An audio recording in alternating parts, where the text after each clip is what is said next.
Now, the candidate who is at or near the top in most recent polls, Congressman Ron Paul, who comes to us from Clute, Texas. Congressman, Happy New Year, and welcome back to Fox News Sunday. Thank you. Same to you, Chris. 4 years ago, you were running for president, and you got 10% of the vote in the Iowa caucuses. As we say in the latest Des Moines Register poll, you're at 22%. Why do you think you are getting so much more traction here in Iowa this time? Well, it isn't because I've changed my message, because my message has been the same for 30 years, and it's the same as 4 years ago. But the world has changed. The country has changed. I've talked about economic policies for a long time, warned about financial bubbles and the correction that was coming. And that has arrived, and people now are saying the economy is a big deal, spending is a big deal, the debt is a big deal. This is what I've worked my whole career on trying to warn people about. But also in foreign policy, I get tremendous support on my position, which the other candidates say, oh, it's dangerous, believing in the Constitution that you shouldn't go to war unless you declare the war. So this is the kind of thing that people come around, they're tired of the wars. 70% of the American people want us out of Afghanistan. It's bankrupting us. We spent $4 trillion that went into debt in these last 10 years. And I'm deeply concerned about civil liberties. So these issues strike a chord with the people, and I think that is the reason. More so now than even 4 years ago, but a lot more than maybe 20 or 30 years ago, because right now the evidence is loud and clear. The government is failing in what they pretend they are going to do for us, and that's why the people are looking for different answers. On the other hand, Congressman, in the latest Des Moines Register poll in those final 2 days, it shows some evidence of a slide, and in fact Santorum passes you and you fall into third. What can you do about that slide, sir?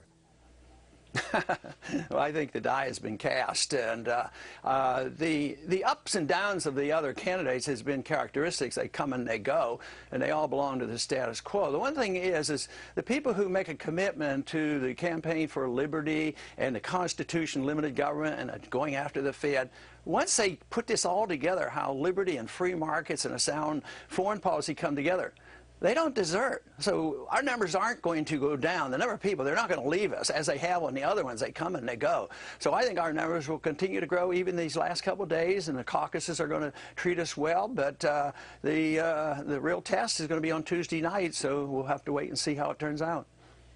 Not surprisingly, Congressman, with your new strong standing in the polls has come new scrutiny, especially about some newsletters that came out under your name in the 80s and 90s in which there were comments made that were, quite frankly, racist and homophobic. Now, you say that you were the publisher of those newsletters, not the editor, and so you didn't know everything that was in them.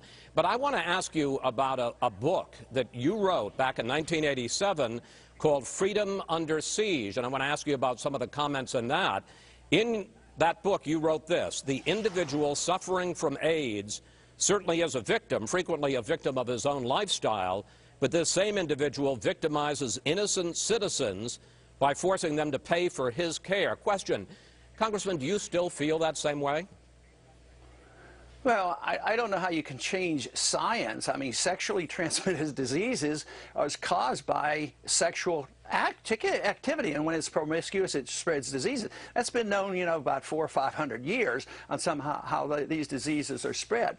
So if a fault comes of people because of their personal behavior, in a free society, people do dumb things, but it isn't to be placed as a burden on other people, innocent people. Why should they have to pay for the consequences? That's a sort of a nationalistic or socialistic attitude. But in a free society, people are allowed to act the way they want, but they're responsible for their actions. Let me just break in They should be rewarded. They should be. Congressman, do you think that someone who suffers from AIDS should not be entitled to health insurance as opposed to, let's say, somebody who has a heterosexually transmitted disease? No, I never said that. I'm just saying that people. Well, when you talk about that they victimize other people by making us pay for them, what do you mean, sir? Well, it depends on what the insurance company does. They're the ones who determine that, but there shouldn't be a law that says they're denied that. There's no way. I mean, the market should handle this. People who are pregnant 9 months, they can't go in and buy insurance. So insurance, there's supposed to be insurance. So if people are smokers, don't they have to pay more? Sometimes you get your insurance cheaper. if you're a non-smoker. That's all I'm talking about, and let the market sort this out and let insurance sort this out, but not having dictates by the government and saying thou shalt or thou must do this and your behavior doesn't matter. You know, if you drink too much and you go out and you do harm to somebody, you have to suffer the consequences. It's the same way with health matters. You don't have a right to demand that somebody else take care of you because of your habits. But that doesn't mean that you don't have laws. Let me just interrupt, and I'm sorry, but we have limited time, and we want to get to the other two candidates as well. I want to ask you about one other thing that you wrote in your book back in 1987 about sexual harassment in the workplace. You wrote this: this is about the victims of sexual harassment, why don't they quit once the so-called harassment starts? Obviously, the morals of the harasser cannot be defended, but how can the harassee escape some responsibility for the problem? You said that sexual harassment should not be a violation of someone's employment rights. Well, the whole thing is you have to get a better definition of sexual harassment. If it's just because somebody told a joke and somebody was offended, they don't have a right to go to the federal government and have a policeman come in and put penalties on those individuals. I mean, they have to say, well, maybe this is not a very good environment, and they have the right to work there or not work there.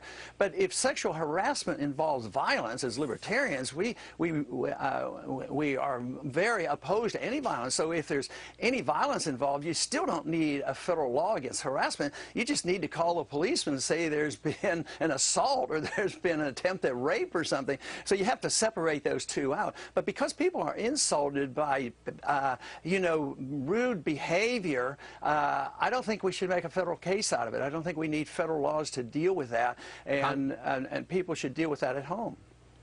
Congressman, you have a very ambitious agenda as what you would do as president. You say you could cut $1 trillion in spending in the first year. You say you would shut down 5 cabinet-level departments. But I want to look at your record of effectiveness as a member of Congress for more than 20 years. The Washington Post found that you have sponsored 620 measures over your years in Congress. Just 4 made it to the House floor for a vote, and only one of those 620 measures, only one was signed into law to sell the Galveston Custom House to a historical society. With that record, why are you suddenly going to become so effective as a president? Well, you just made my point, and more of the American people, they're sick and tired of Washington, and the people who have been in charge have been passing all those bills, and I've been voting no all the time and vote against no all these appropriation bills. So I am the individual that has pointed this out, and now the people are saying the government doesn't work, the debt is too big, and it doesn't work. But the country has to change. To elect me, the country has to change. They have to go back to believing in the Constitution and personal liberties and a different foreign policy, which means the Congress will change. But just the fact that you can elect a president like myself, the pressure then is on the current Congress, because Congress, you know, don't have strong beliefs, and as long as the pressure from the people are in the right direction, and this is where our campaign is excelling, whether it's the Tea Party movement or the disgust among American people, they're sick and tired of all this, so I represent that. So of course, why would they pass my laws? I wanted to stop this a long time ago. That's what I went to Washington for. But the tide has changed. Now the opportunity is there, and now I'm a serious contender. So this is why there's such optimism in our camp, and so much excitement. Congressman, we have about less than 30 seconds left. I want to ask you one final question. You and Congresswoman Bachmann, who's about to be on, got into quite a flap this week when her state chair, State Senator Kent Sorensen, jumped ship from her campaign to your campaign. She alleges that he said that your campaign was paying him to jump ship. Simple question. Did your campaign or anyone connected with your campaign or anyone speaking on behalf of it or any third-party vendor, did any of them offer money to Kent Sorensen to come on board your campaign? No, and if she has the evidence, she should bring it forth, because if she makes charges like that, she should be able to defend it. But no, that did not happen. Well, she's going to get an opportunity right now. Congressman Paul, we want to thank you so much for talking with us today. Happy New Year again. We'll see you back here in Iowa tomorrow. Thank you, sir. Thank you very much.